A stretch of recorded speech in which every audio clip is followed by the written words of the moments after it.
Bonsoir très chers amis. Nous sommes au 19 avril 2020. Nous sommes ici à Toronto au Canada. Le 18 avril, donc hier, il y a eu un conseil des ministres au Congo-Brazzaville. Mais au cours de ce conseil de ministres, Sassou n'y était pas. Mais le régime vous a présenté, vous a dit que Sassou était là en présence de Sassou. Ce qui est archi faux, totalement archi faux. Sassou n'y était pas à ce conseil de ministres-là. Il faut que nous soyons clairs. Si vous essayez de regarder dans les publications réalisées par Sassoufi, tous les gens qui sont très proches de Sassou, ils vous ne montreront jamais les images de Sassou. Si on vous montre un Sassou, ça veut seulement dire que c'est une sosie de Sassou. Sassou est du côté de Pointe-Noire. On le rappelle encore. Sassou est du côté de Pointe-Noire. Sassou se cache dans les plateformes de Total, les plateformes de Eni. C'est là où il se cache. Bon, d'aucuns diraient que il est en train de solliciter, d'aucuns diraient qu'il est en train de solliciter les pouvoirs mystiques Vili pour que ces pouvoirs puissent l'aider à se boulonner.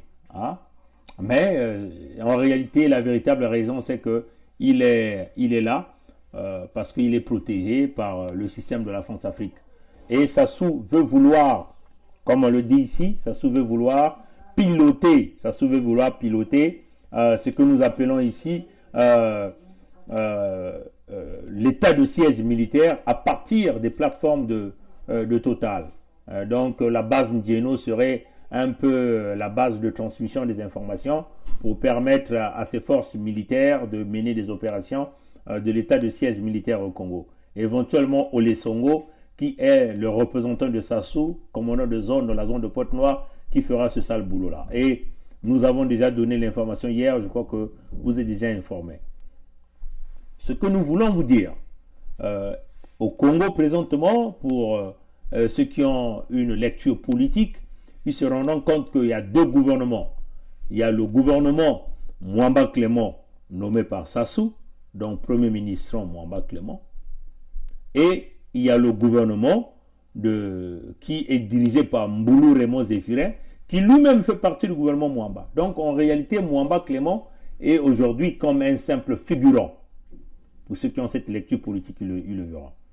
Et Mboulou Raymond Zéphirin, est sous les ordres de Okemba Dominique Jean.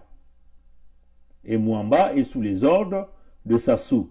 Mais apparemment, pour ne pas montrer au peuple congolais cette différence, on laisse toujours Mwamba continuer à opérer. Le gouvernement Mwamba a toujours le porte-parole comme le Tchakou national qu'on appelle Mungala Thierry. Le gouvernement Mboulou aussi utilise Mungala Thierry, les uns, comme étant leur porte-parole. C'est ça que vous devez constater. Les grandes signatures vont maintenant se réaliser par Mboulou Zéphirin, selon les ordres de Okemba Dominique Jean. Donc ces deux écuries, je pense, manipuler le peuple congolais. Mais Sassou, il est en train de chercher des voies et moyens pour rétablir l'ordre du point de vue militaire en proposant, selon sa correspondance du 15 avril 2020 à son assemblée, qui est dirigée par Mvouba Isidore, de pouvoir préparer l'assemblée, potentiellement commencer à faire siéger l'assemblée depuis le 18, donc depuis samedi. Apparemment, ça ne s'est pas passé samedi. Mais l'Assemblée devait donc adopter 5 projets de loi. Je vais rapidement essayer de vous lire ces projets de loi dont nous avons déjà beaucoup présenté. Sassou disait la correspondance du 15 avril 2020. Mais il faut notifier ici au peuple congolais et à ceux qui ont l'habitude de nous suivre, Sassou a rédigé cette correspondance à son assemblée pour passer à la vitesse supérieure après notre mot d'ordre. Parce que nous avons donné le mot d'ordre au peuple congolais de ne plus jamais travailler pour la dictature de Sassou. Donc de verrouiller le pays à partir du 1er mai 2020. Les fonctionnaires ne peuvent plus travailler pour Sassou. Les compagnies privées peuvent nous accompagner, mais nous allons refuser de générer la richesse à un homme qui a pillé l'économie du Congo. 14 000 milliards de notre argent, il détient entre ses mains. Et nous ne voulons plus continuer à générer de la richesse parce que toutefois que nous générons de la richesse, Sassou met sa main là-dessus, Sassou vole, Sassou achète les armes, Sassou paye les mercenaires et nous assassine. Et nous refusons désormais de générer la richesse, la richesse à Sassou et sa bande. Donc nous avons décidé de congédier Sassou. C'est ça la décision. Donc à partir du 1er mai, toutes les administrations publiques doivent être fermées. Personne ne doit aller travailler. Si nous voulons nous libérer, c'est le chemin à suivre. C'est le bien de tout un chacun de nous. Ce que nous sommes en train de dire. Si vous refusez, ça veut seulement dire que vous êtes confortable. Donc si Sassou ne vous paye pas les salaires, si Sassou ne vous construise pas les hôpitaux, si Sassou ne construit pas les écoles pour vos enfants, si Sassou n'aménage pas les routes, si Sassou ne paye pas les pensions, les bourses, donc vous n'avez plus là le droit de vous plaindre parce que vous avez là refusé l'opportunité. Hein, tout en nous tenant encore à vous souligner que déjà le FMI, d'après un certain nombre de médias, a déjà décrété la récession économique mondiale. Donc après la pandémie, c'est une récession économique mondiale qui va fouetter tout le monde. Et les véritables pays sont en train d'ajuster leur situation économique pour faire face à cette récession économique mondiale. Vous voyez, chers amis. Et nous faisons face à un baril de pétrole qui est en train de plomber jusqu'à peut-être $20. Donc vous voyez que si vous laissez Sassou là, c'est à votre risque et péril. Vous n'allez jamais vous en sortir. Mais lui, il a le magot du Congo, 14 000 milliards. Sassou va mourir, il va laisser une partie des 14 000 milliards à ses parents. Sans compter les dettes qui sont allées récupérer, le cash qu'ils ont pris à travers des contrats pétroliers, des préfinancements, à travers des dettes qui n'ont pas de sens. Ils ont récupéré le cash. Donc eux, ils vont survivre et non pas le peuple congolais. Donc vous allez faire face aux salaires non payés, vous allez faire face aux bourses non payées, vous allez faire face aux pensions non payées, vous avez déjà des conditions de route qui ont été déjà fracassées. Donc vous voyez que c'est vous qui serez perdants. Voilà pourquoi nous vous disons, nous vous donnons là le pouvoir par le biais du manifeste que nous avons eu à faire. Le manifeste que nous avons eu à faire, nous vous donnons là le pouvoir de décider. Donc vous avez là le pouvoir entre vos mains de dire oui ou non, vous allez continuer à être confortable dans cette dictature, dans cette souffrance, sans hôpitaux, et sans salaire, sans pension, sans bourse, sans route, dans un état d'insalubrité totale, avéré, où vous allez simplement accepter avec nous de congédier Sassou. Et donc si vous lancez sur ce chemin, donc à partir du 1er mai 2020, on reste à la maison, on ne travaille plus pour Sassou. Donc si vous refusez, ça veut seulement dire que vous avez endorsé Sassou, donc vous allez donc prendre votre responsabilité. Donc ça c'était sur cette parenthèse. Donc dans la correspondance, Sassou disait, quand nous avons donné le mot d'ordre, lui il est venu donc avec cette note-là, pour donner des instructions à son assemblée et à tous les indigènes au service de sa dictature, pour essayer de contrecarrer la proposition que nous avons eu à faire au peuple congolais de saboter Sassou. Et donc il passait à la vitesse supérieure. Il disait, j'ai l'honneur, en Mvouba il disait, de vous demander, conformément à l'article 119 de sa constitution criminogène de 2015, de convoquer l'Assemblée nationale en session extraordinaire le samedi 18 avril 2020 pour examiner les projets de loi dont la liste est jointe en annexe. Et ça, c'était signé par Sassou Denis le 15 avril 2020. Et les fameux projets de loi qu'il avait mentionnés en annexe, éventuellement, le premier projet de loi, c'était projet de loi portant loi des finances rectificative pour l'année 2020. Ça, c'était le premier projet de loi. Mais tout ça, c'est simplement pour embrouiller parce que les véritables points qu'il voulait cacher étaient aussi là. Donc, les premiers projets de loi là, c'est simplement pour embrouiller le peuple congolais. Maintenant, deuxième projet de loi, projet de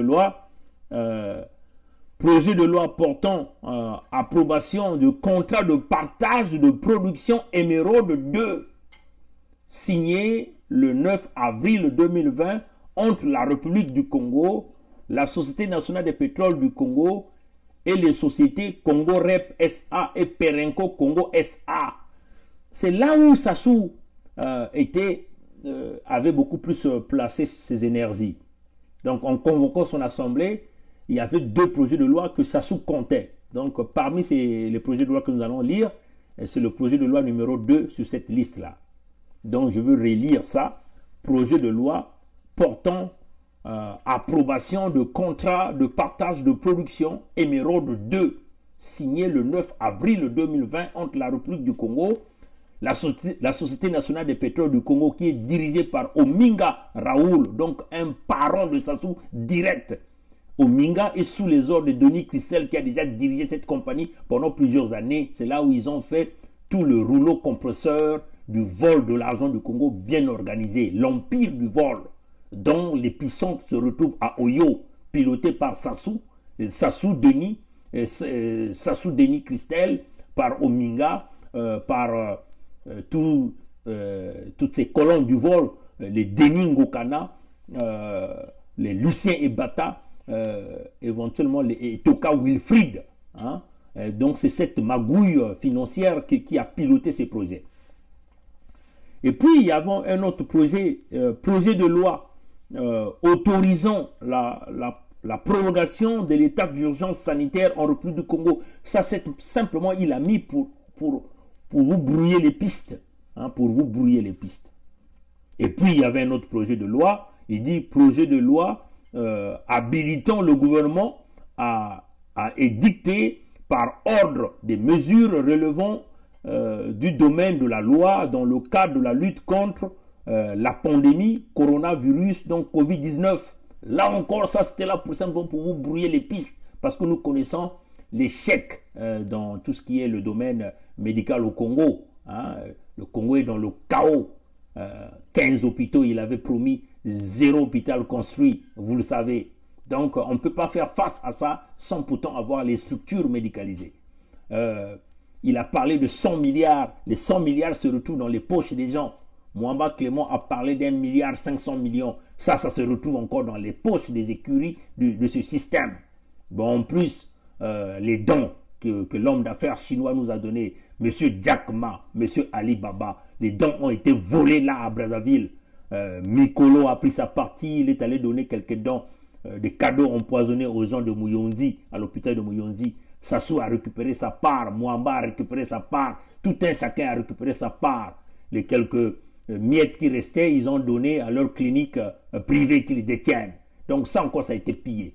Aucune politique visible et claire pour pouvoir sauvegarder la vie de nos citoyens. Comme un peu le Cameroun s'est bien préparé, on prépare des terrains, on a confisqué des terrains, on peut dire qu'on a perquisitionné des terrains, on a mis des équipements pour préparer en cas de rage de cette pandémie pour sauver beaucoup plus de vies. Au Bénin, c'est la même chose. Plusieurs pays dans la sous-région, les gens ont pris des mesures nécessaires pour tacler ce que nous appelons la pandémie coronavirus. Donc, Sassou n'a rien fait. Hein. Les 100 milliards a disparu. On n'en parle pas. Ils sont en train de faire des collectes. Alors, nous sommes en train de voir que les gens donnent des chèques. Mais tout ça, c'est Mwamba qui pilote. C'est incroyable. C'est du jamais vu. Mais l'argent que Sassou est en train de collecter, c'est pour payer des mercenaires. Donc, encore, ce projet de loi, c'était l'embrouille. Pour ceux qui ne comprennent pas. Et le tout dernier projet de loi dont Sassou parlait sur sa liste, le projet de loi déterminant les conditions de mise en œuvre de l'état d'urgence et de l'état de siège en République du Congo. Voilà les deux projets que Sassou avait misés, qu'il compte que son assemblée nommée, donc dirigée par Mvouba Isidore, et son Sénat dirigé par Ngolo Pierre, il compte que ces gens-là puissent approuver ces deux projets de loi. Donc je répète encore, les deux projets de loi phares que Sassou compte pour installer son état d'urgence, pour badigeonner les Congolais dans la pâte la pâte à gâteau, parce que vous savez que Sassou c'est un boulanger. Il a des techniques, hein, de différentes pâtes. Il peut faire des pâtes à spaghetti, des pâtes des boules d'ambiance. Vous voyez, il peut encore vous faire une pâte de gâteau d'anniversaire, une pâte de gâteau de mariage. Donc, c'est un spécialiste de vous faire des différentes pâtes de gâteau que vous connaissez. Voilà le boulanger Sassou. Il a embrouillé le peuple congolais en mettant 5 projets de loi, mais il compte sur les 2 projets de loi. Je vais relire encore le premier projet de loi, donc Sassou compte. Projet de loi portant approbation du contrat de partage pétrolier Émeraude 2, signé le 9 avril 2020 entre la République du Congo, la Société nationale des pétroles du Congo, les sociétés Congo Rep SA. Congo Rep, c'est la compagnie qui appartient au Nguesso. Donc c'est piloté par les Wilfried Etoka, par les Denis Christel, par les Denis Ngokana, par les Lucien Ibata, bref, des compagnies qui appartiennent à la famille Nguesso, donc au Sassou. Vous voyez, chers amis, c'est ça la vérité. Et puis, l'autre projet de loi, c'est projet de loi déterminant les conditions de la mise en œuvre de l'état d'urgence et de l'état de siège en République du Congo. Nous avons déjà développé sur l'état de siège. Ceux qui nous suivent, les vidéos sont là sur YouTube, l'état de siège au Congo-Brazzaville. Allez-y regarder, vous allez voir ce que nous avons dit sur l'état de siège. Ce soir, nous allons vous parler de l'autre projet de loi, éventuellement le projet de loi portant approbation de contrat de partage Émeraude 2, signé le 9 avril en République du Congo entre la Société nationale des pétroles du Congo, Congo Rep et Perenco SA. Si vous avez lu le compte rendu du Conseil de ministres qu'ils ont réalisé, dont Sassou n'a pas participé, mais ce fameux Conseil des ministres qu'ils ont fait hier de 45 minutes, il s'agit ici de dire le Conseil des ministres de 45 minutes, de 11h à 11h45, ce qu'ils ont fait, ils ont donc approuvé le projet de loi de partage de Émeraude 2. Je vais simplement aller le chercher rapidement pour vous le présenter, pour vous le lire, pour que vous sachiez de quoi nous sommes en train de parler ici, là. Voilà. Donc, ce fameux Conseil des ministres, ils ont menti en présence de Sassou. Sassou n'est pas là. Sassou se cache sur une plateforme pétrolière de Total à Pointe-Noire. Sassou n'est pas là. Donc, vous voyez, le Conseil des ministres, le Conseil des ministres qu'ils ont réalisé, éventuellement, ils ont approuvé dans ce contrat Émeraude 2, ils ont approuvé 2 projets de loi, selon le compte rendu de leur Conseil des ministres. Premièrement, projet de loi portant sur approbation du contrat de partage production Émeraude 2, signé le 9 avril. Donc, il n'y a pas longtemps là. Nous sommes au mois d'avril là. Émeraude 2, entre la République du Congo, la Société nationale des pétroles du Congo, Congo Rep SA et Perenco. Et puis, ils ont aussi approuvé, un autre projet de loi portant approbation de contrat de partage de production. On a cité les champs Kombi, Likalala, Libondo 2, signé le 17 avril. Donc, ça dit que ce contrat-là a été signé, nous sommes le 19 aujourd'hui, ça a été signé ce vendredi-là. Un contrat donc des champs pétroliers que Sassou vient de livrer encore à des compagnies, ça vient d'être signé le 17 avril. Mais on va vous expliquer le pourquoi de ces signatures. Je vais terminer d'abord de lire ce qu'ils ont approuvé au Conseil de ministres, des ministres dirigés par Mounou Zéphirin et tout son groupe. Il dit, projet de loi portant approbation du contrat de partage de production des champs Kombi, Likalala, Libondo 2, signé le 17 avril 2020 entre la République du Congo, la Société nationale des pétroles du Congo, les sociétés Perenco SA, Petro Congo SA. Petro Congo SA est une compagnie qui appartient au Nguesso. C'est eux qui s'en occupent même de la distribution de carburant au Congo. Donc, ceux qui ont l'habitude de nous suivre, ils savent comment nous avons déjà expliqué ce problème. La CORAF, quasiment, la Congolaise de raffinage, qui est censée raffiner le pétrole, nous produire les produits finis. Nous parlons ici le pétrole lampant, le mazout, le gasoil, le kérosène, donc le carburant de nos véhicules. Tout ça passe à travers un processus des cargaisons fantômes qu'on emmène dans d'autres pays. Par exemple, le Nigeria, on va raffiner et on ramène les produits finis pour revendre à un prix très élevé. Et tout ça, l'argent rentre dans les poches de Denis Christel. Donc, Petro Congo SA, Afrique Oil Gas and Corporation, ceux qui ont l'habitude de nous suivre, ils savent cette compagnie-là. Cette compagnie-là, le patron, c'est Lucien Ebata. Donc, c'est Lucien Ebata, c'est Wilfried Etoka, c'est Denis Ngokana, c'est Denis Christel, donc c'est Sassou Nguesso qui est là à l'intérieur. Et ce contrat-là a été donné à Sassou, à ces compagnies pétrolières-là, le 17 avril. Donc pendant la période pandémique, ils ont tripatouillé les contrats, ils ont donné des champs pétroliers. Bon, pour l'histoire, hein, chers amis, parce que beaucoup de Congolais ne comprennent pas comment les champs pétroliers fonctionnent. D'ailleurs, c'est même ça la raison qui a fait que Total, Elf à l'époque, que nous considérons Total aujourd'hui, puisse ramener Sassou au pouvoir au Congo par le coup d'État de 1997. Parce que tous les contrats pétroliers, dont le boom pétrolier, l'assassinat de Marien Ngouabi, tout ça est venu avec des booms pétroliers. Hein. Chasser Lissouba au pouvoir, président démocratiquement élu, est venu aussi parce qu'il y a eu des booms pétroliers. Tous les contrats que, au temps de Sassou 1, il avait signés, ces contrats-là arrivaient à maturité vers les années 97. Hein? Parce que la maturité de ces contrats, c'est entre 20 ans, ça c'est ce que Sassou a tripatouillé, hein, normalement dans des pays organisés, on signe des contrats pétroliers, on donne des champs aux compagnies qui exploitent pour des durées de 7 ans, parfois renouvelables, ou on peut revoir le contrat après 5 ans. Mais eux, ils ont carrément donné des contrats à 20 ans, 25 ans pour permettre à ces compagnies-là de bien s'asseoir, de bien se sucrer du brut du gaz du Congo. Donc le pactole, vous voyez, ces amis. Donc plus qu'ils ont rallongé, plus que les gens-là se sont tapés beaucoup d'argent. Donc tous ces prix que Sassou avait donnés, depuis que Sassou est arrivé en 1979 au pouvoir, vers les années 1982, là où il vous a monté autosuffisance alimentaire d'ici l'an 2000, tout ça c'était des manipulations. Il avait donné donc des contrats, les puits de pétrole, les champs de pétrole devaient arriver à maturité vers les années 90, 97, 91, 97, 98, 2000, ainsi de suite. C'est là où Lissouba vous disait que, puisqu'il a renégocié toutes les parts du pétrole du Congo à 35%, hein, et puis ces champs-là devaient donc arriver à la maturité. Donc, tout ce que Total exploitait devait donc revenir au Congo. Et donc, le Congo, là, avec la part de 35%, pouvait jouer gros sur le marché pétrolier mondial. Pouvait chercher n'importe quel partenaire et se taper beaucoup d'argent.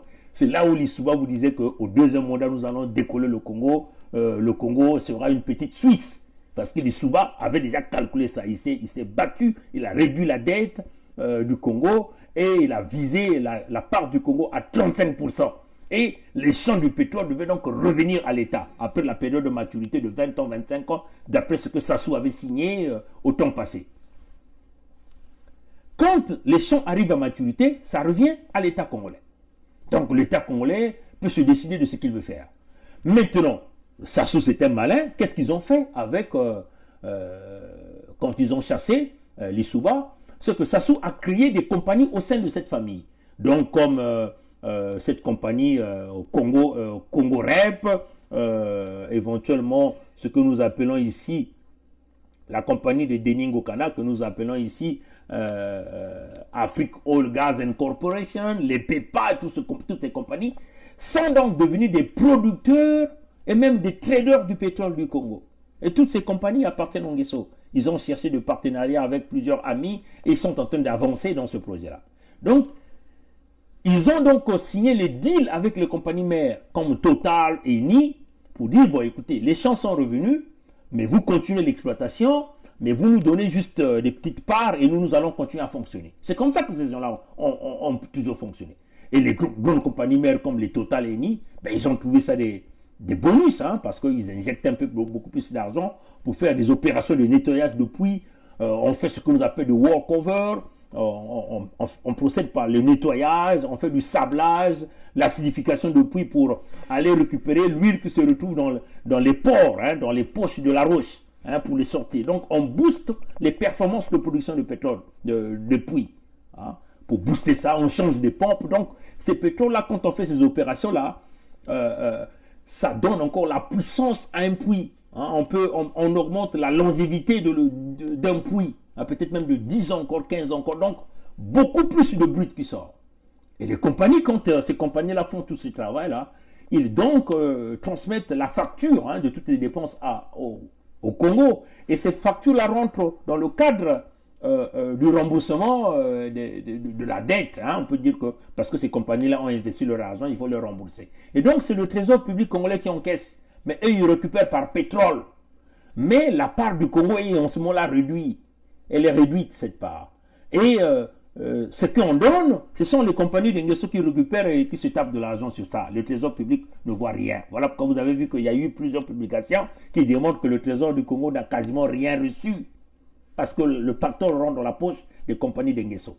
Allez-y encore, ceux qui comprennent, il y a une vidéo, l'Ikwala SA, magouille pétrolière cherchez ça sur YouTube, vous allez voir ça, vous allez voir comment, par exemple, le champ l'Ikwala a été vendu à la compagnie de Dening Okana, de Lucien Ebata, allez-y voir ça, toute cette magouille.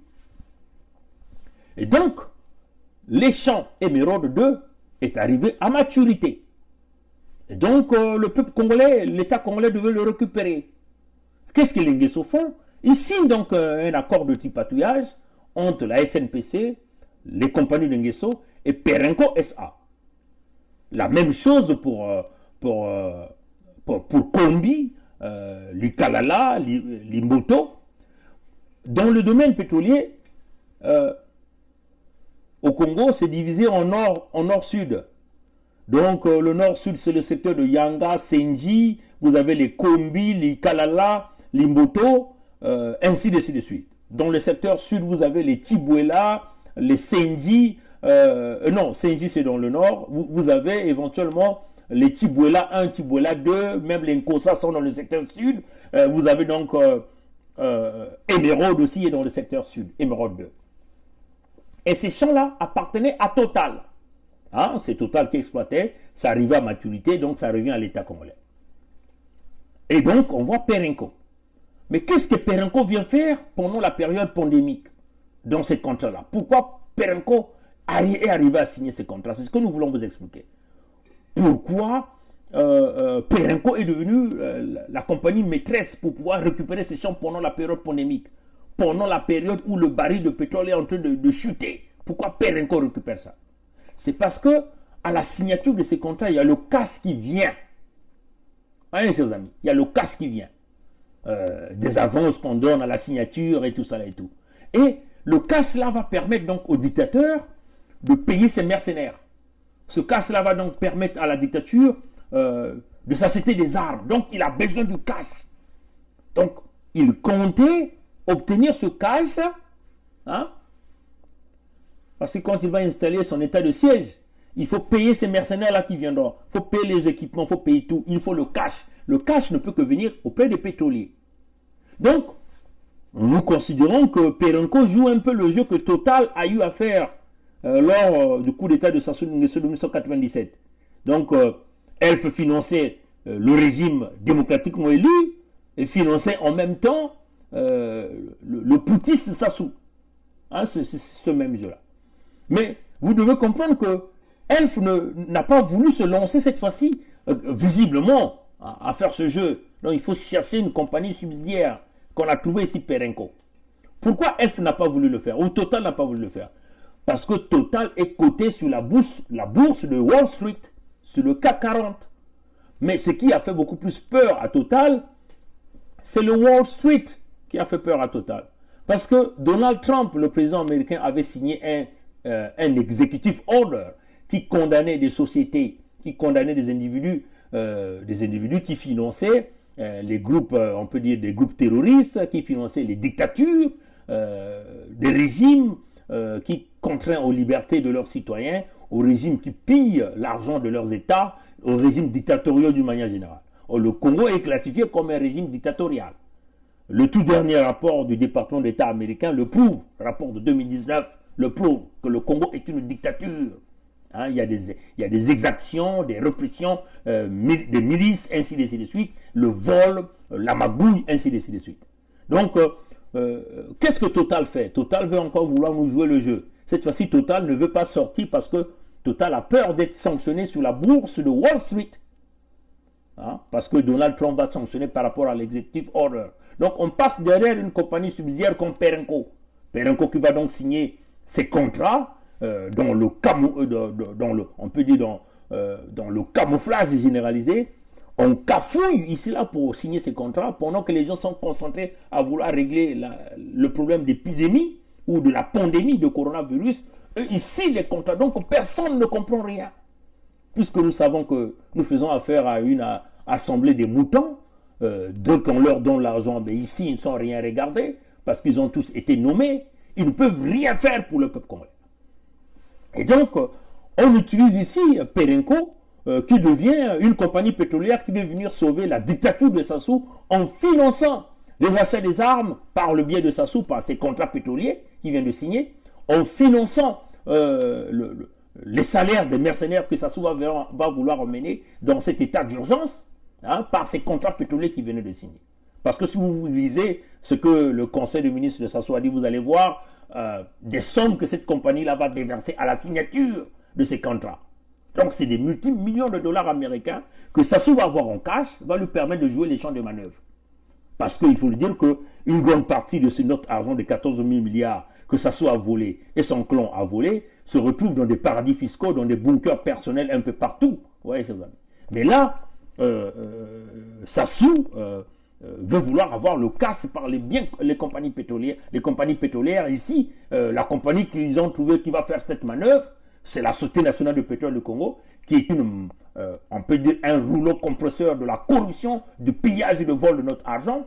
Et il y a des compagnies qui appartiennent à Nguesso, comme Congorep, des compagnies qui sont dans la magouille du pétrole pour financer la répression policière et des miliciens au Congo-Brazzaville. Et là, on a trouvé donc un gros joueur comme Perenco qui va donc jouer ce rôle-là d'apporter le cash à Sassou. Et Sassou va donc avoir de l'argent pour installer son état de siège militaire au Congo-Brazzaville. Vous voyez, chers amis.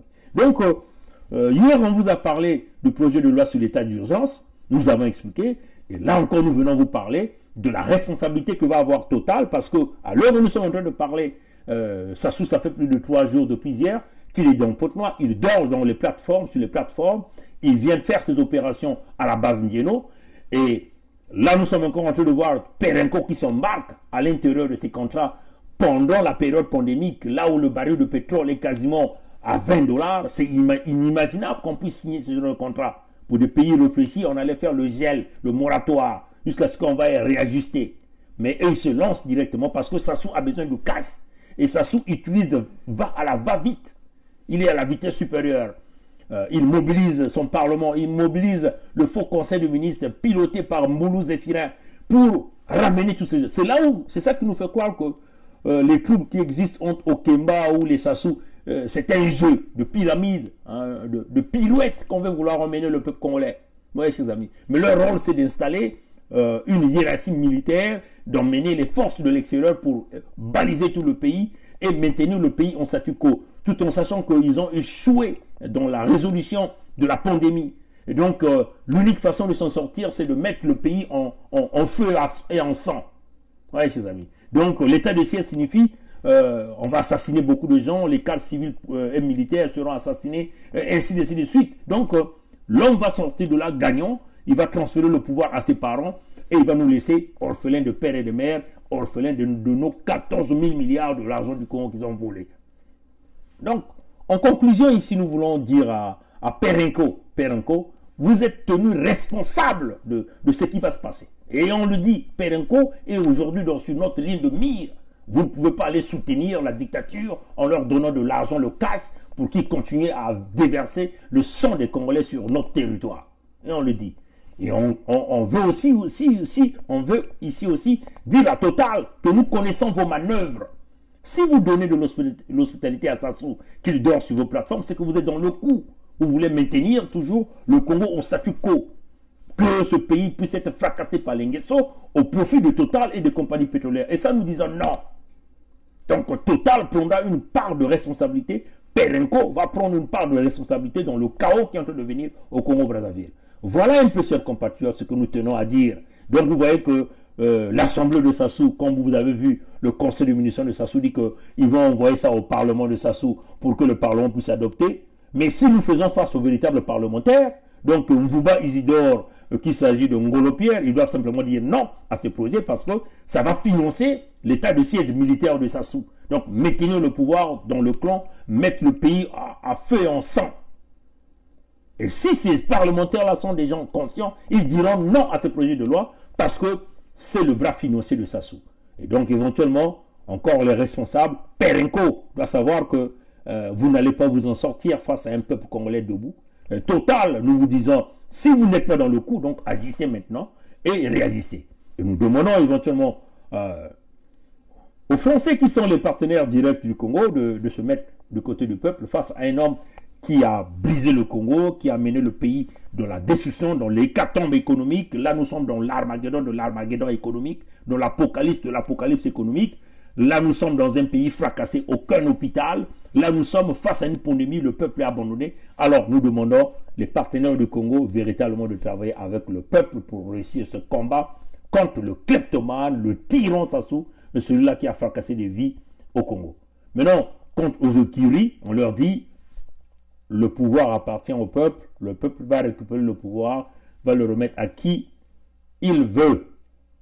Aux hommes et des femmes au Congo, à ceux qui sont au Congo, vous avez là la force et l'énergie, vous avez là tout le pouvoir, soit de sortir dans la dictature de Sassou, soit de continuer à plomber avec Sassou dans les abîmes.